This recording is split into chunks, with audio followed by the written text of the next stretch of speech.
there are two types of reactions, reversible and irreversible. Redosols are the one in which water molecule is present, cobalt chloride hexahydrate. Okay, here's equilibrium and how it is achieved. So when rate of reaction of forward, example of equilibrium, let's understand equilibrium by taking an example. So Chateliers principle, which will help us to predict. Hello and welcome students. So today we are going to start with your part 4 of chemical reactions.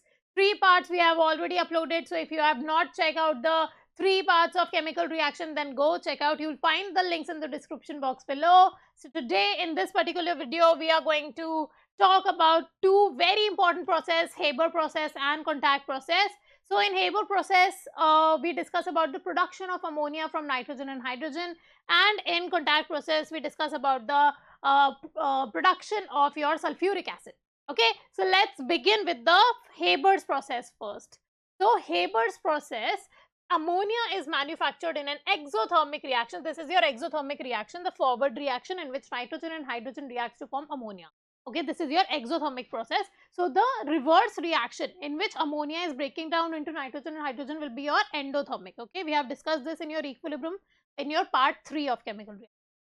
So ammonia is manufactured in an exothermic reaction called Haber process, which occurs in 5 stages.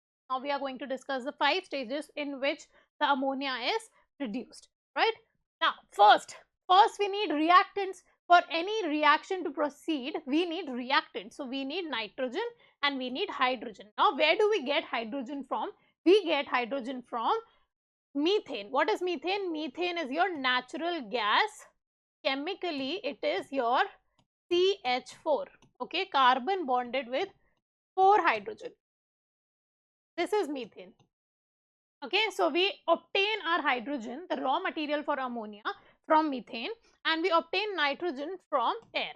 Okay, they are pumped into the compressor through a pipe. Now let's check their process. Okay, so from here nitrogen gets in, from here hydrogen, and this is the compressor where it is added, okay, or mixed. Now what happened? The second step, inside the compressor, the gases are compressed to around 20,000 kilopascal, which is also equivalent to 200 atmosphere.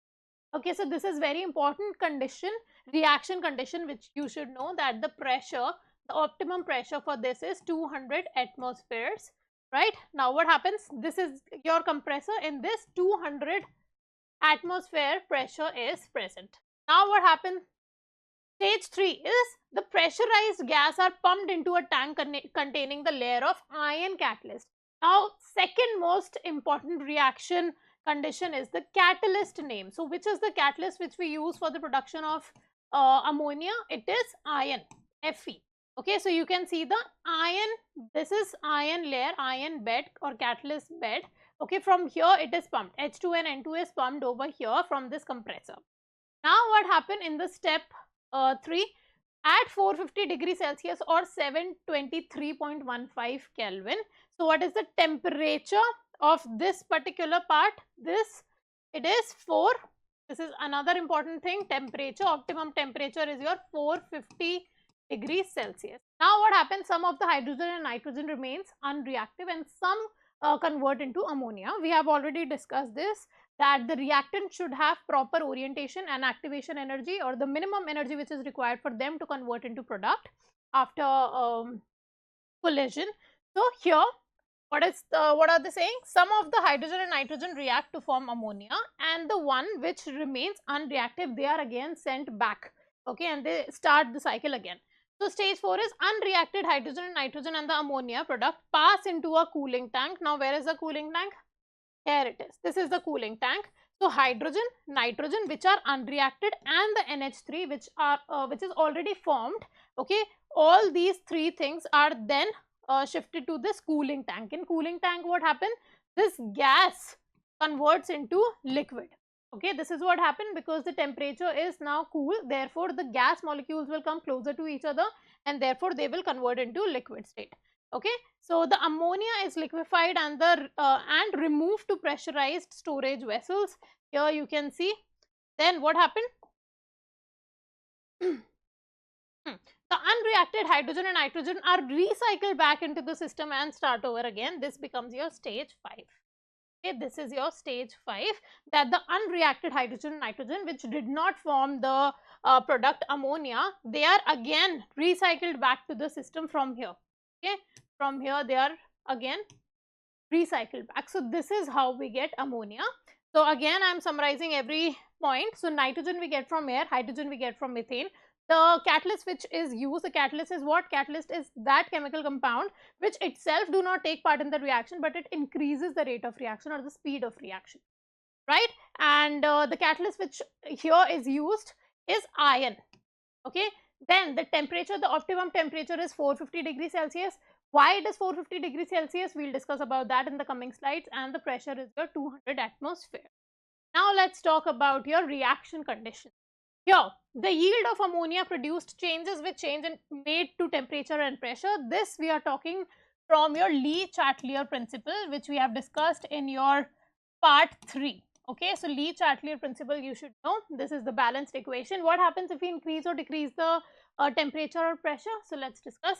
As the pressure increases, so when we increase the pressure, the equilibrium will shift towards the side where the gaseous moles are less in number.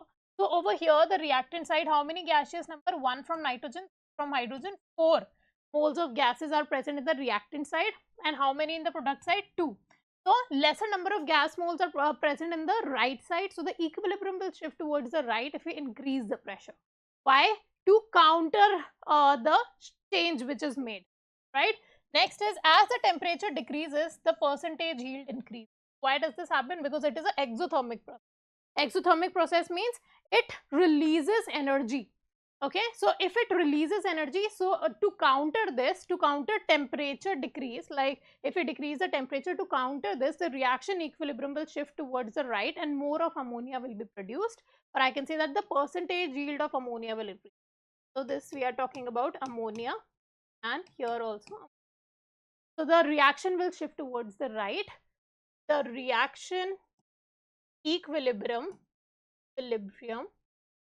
will shift towards right if pressure is increased and temperature is decreased. Okay, because increasing the pressure shifts the equilibrium to the side where the moles of gases are less, and the temperature, when we decrease the temperature, it will shift towards the side depending on what type of reaction this is. Here it is exothermic reaction, so it will shift towards the right side. More of products or more of ammonia will be.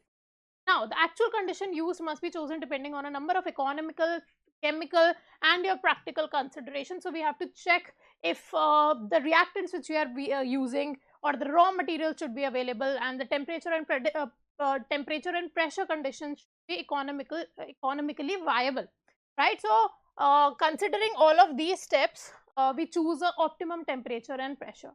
So this is the graph. This is the optimum temperature.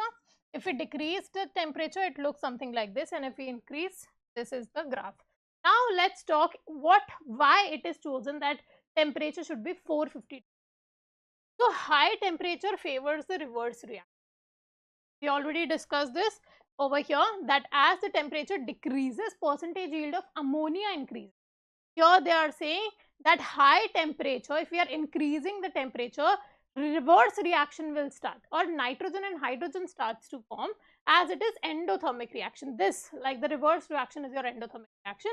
So higher yield of reactants will be made, and low temperature, this we have already discussed. So these points are from your Lee-Chatelier principle knowledge. You this. However, at low temperature, the rate of reaction is very slow. So if you are not providing much temperature, the reaction becomes slow. So 450 degrees Celsius is a compromise temperature between having a lower yield of product but being made more quickly. So 450 degrees Celsius is chosen. Why? Because although the yield is low, but the reaction ends quickly, or the reaction is faster. Okay. Then similarly for the pressure, why 200 atm? As we lower the pressure, so I told you already, there's these two concepts are from Lee-Chatelier. What happens if we increase the pressure? To counter this, the equilibrium will shift towards the side where low gaseous moles are present. So over here, right side, the equilibrium will shift. So favors the reverse reaction if low temperature is taken. And a higher pressure favors the forward reaction as there are fewer molecules, so a higher yield of product will be made. Next, however, a high pressure can be dangerous. Now, why we are not using very high pressure? Because it can be very dangerous and it is very expensive. Okay, expensive equipment is needed. So 200 atmosphere is a compromise pressure between a lower yield of product being made safely and economically. Right, now let's talk about the catalyst. Catalyst which we use is your iron. Now what does a catalyst do? Catalyst does not change the direction of equilibrium. Questions can be asked from here that what happens if we add a catalyst? It does not change the direction of equilibrium. Okay, what it does is it just changes the rate of reaction, or it increases the rate of reaction for both the forward reaction and the reverse reaction equally. Okay, and therefore I can say that the equilibrium will be reached faster. That's it. It will not change the equilibrium direction. The presence of a catalyst does not affect the position of equilibrium, but it does increase the rate which equilibrium is reached. This is because of the catalyst increase the rate of both the forward and reverse reaction. Right? As a result, the concentration of reactant product is nevertheless the same. It has to be same, right? Because catalyst is itself not taking part in it. It just increases the reaction rate. As it without the catalyst, so a catalyst is used in helping the reaction faster. Without it, the process would have been carried out even at higher temperature. But at higher temperature, what happens when we increase the temperature? It becomes economically unviable. Right? Increasing cost and decreasing yield as the higher temperature decomposes more of the NH3 molecules. Okay. Now, economic conditions or considerations which we have to note down before proceeding with any process. Okay. So, let's read. The availability of the reactants are very important. They should be easily available and they should be cost effective. Okay. The cost of the raw materials and production energy cost is a major consideration. Next is, it must be studied well. If the cost of extraction of raw material is too high, then it becomes economically unviable, right? The process is no longer economically viable. In the Haber's process, the raw material, okay, so a good thing about Haber's process is that raw materials are easily available. Hydrogen we get from methane and nitrogen we get from air. So raw materials are inexpensive and they are readily available, right? So nitrogen from the air and hydrogen from the natural gas. So you may note down these points. Then we'll move to the contact process. Okay. Okay, so I hope you have noted this down. One more time I'm summarizing it. First very important thing is the catalyst which is used in Haber's process is iron.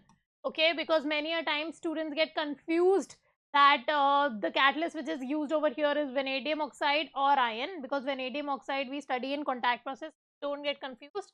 Second, the pressure, optimum pressure is your 200 atmospheres and the optimum temperature is your 450 degrees Celsius, right? And then you should know that what happens if we increase the pressure or decrease the pressure, and what happens if we increase or decrease the temperature to the equilibrium, okay, to the direction of the equilibrium. And what happens to the equilibrium shift when we add a catalyst? So nothing happens. This I have already told you. It just changes the rate of reaction by lowering the activation energy. So without catalyst, the graph looks like this, and with catalyst it will look like this, okay, with lower activation energy. I hope this is clear. Now let's move on to the contact process. Very important. The second part of this video is the contact process. In the contact process, what is synthesized? Sulfuric acid, which is your H2SO4. Okay, and where is H2SO4 used? H2SO4 is used in your car batteries, fertilizers, soaps and detergents. Okay, now what happens? Here also we have few steps. So in step 1, very important step in which sulfur dioxide is formed. Okay, so the production of sulfur dioxide is your first step. How is sulfur dioxide produced? Oxygen we get, or we obtain the oxygen from the air, and sulfur reacts with oxygen to give sulfur dioxide. This is your step 1. Next is your stage 2, wherein we oxidize sulfur dioxide to form sulfur trioxide, SO3. This is very important. Another step, this is step 2. Oxidation of sulfur dioxide to produce sulfur trioxide using a, now here Very important thing, a catalyst is used, which is your vanadium 5 oxide V2O5. Okay, do not get confused. In the Haber's process we used your iron as a catalyst, and here we use vanadium oxide. Okay, V2O5 is a catalyst which we use. The oxygen we get from air, and the conditions are temperature 450, same. Okay, in Haber's process also it was 450. The pressure here is 2 atm. In Haber's process it was 200 atmosphere. Okay, here it is 2. So remember this, this is different, and this you should know. So the reaction conditions, let me write down here. Here is temperature 450 degrees Celsius, pressure is your 2 atmospheres, then catalyst used is your V2O5, which is vanadium oxide. Okay, once sulfur trioxide is formed, it undergoes more process to produce sulfuric acid. We'll discuss about it. So the first step is the production of sulfur dioxide. Sulfur plus oxygen gives sulfur dioxide. The second step is the step in which oxidation of sulfur dioxide to form sulfur trioxide is takes place. Okay, now the third step is the sulfur trioxide is absorbed in a solution of 98% sulfuric acid to produce a thick liquid called oleum. Now what is oleum? H2S2O7. Okay, oleum is H2S2O7. Now what happens? We have to form H2S2O7, which is oleum. How do we get this? SO3 with 98% solution of sulfuric acid added to H2 to make H2S2O7, which is your oleum. Now it is not absorbed into water because a fine mist of sulfuric acid remains, which is very difficult to condense. Okay, and hence it becomes it is also very highly dangerous.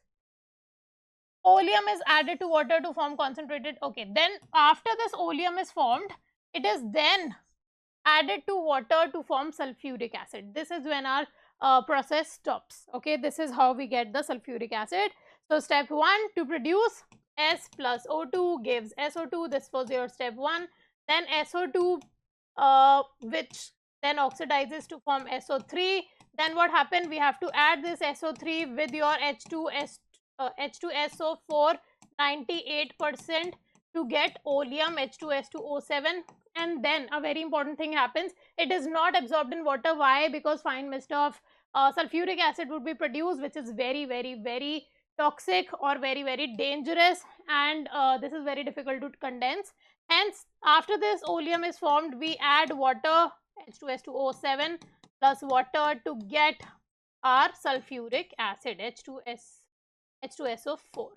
Okay, these are the steps of contact process, right? What were the reaction conditions? The temperature was same as that of Haber's process. The pressure is 2 atmospheres. The catalyst uses V2O5, right? So these were the things. Now let's move on to what happens if we increase or decrease the temperature, or increase or decrease the pressure. So the optimum temperature is 450 degrees Celsius.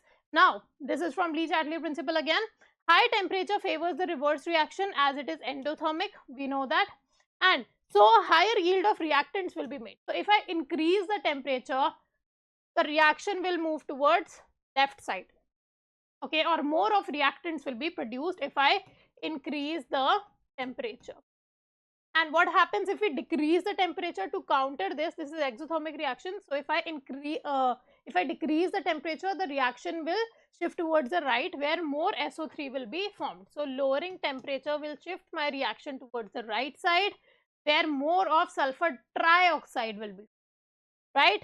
Then, however, at low temperature, the rate of reaction is very slow, because lower temperature, lower thermal energy, low kinetic energy, lesser collision, hence the rate of reaction will be low. Therefore, 450 degrees Celsius is a compromise temperature between having a lower yield of product but being made more quickly. Okay, so temperature is 450, yield is less, but it is being more made, so the rate of reaction will be faster. Okay, now let's move on to the pressure. The optimum pressure is your 200 kilopascal or 2 atm. Okay, but in Haber's process it was 200 atmosphere. Remember that this is very important. What happens if we lower the pressure? So what happens from Lee-Chatelier principle? If we increase the pressure, the reaction equilibrium will shift to the side where lesser amount of gaseous molecules are present. So over here 2 plus 1, 3 gaseous moles and 2 moles over here. Okay, this is gas. Okay, moles. Now, where are lesser mole of gases are present? Right side. So, if I increase the pressure, the equilibrium will shift towards right, or more of sulfur trioxide will be formed. And if I decrease the pressure, it will shift towards the left when I decrease the pressure. Okay, and more of the reactant will be formed. This is written in all the 2 points. If you wish to note down, you can do that. The equilibrium mixture contains about 96% trioxide, okay, which is a like it is not 100% pure, but it is 96%, which is also good. The reaction is carried out at just above atmospheric pressure, because what is atmospheric pressure? 1 atm, it is 2 atm. High pressure can be dangerous and very expensive equipment is needed. A higher pressure causes the sulfur dioxide to liquefy, okay, and therefore a lower atmosphere is used over. So please make notes of it. Okay, I hope this is clear. Here we come to an end of your part 4 for chemical reactions. Here we discuss your Haber's process and contact process. I hope there's no problem. If you're still having any problem, then you can comment down below and I'll get back to you. And I'll be coming with the part 5 really soon. So till then, keep learning and enjoy. Thanks for watching, and I'll see you in the next video. Till then, don't forget to like, share and subscribe to our channel.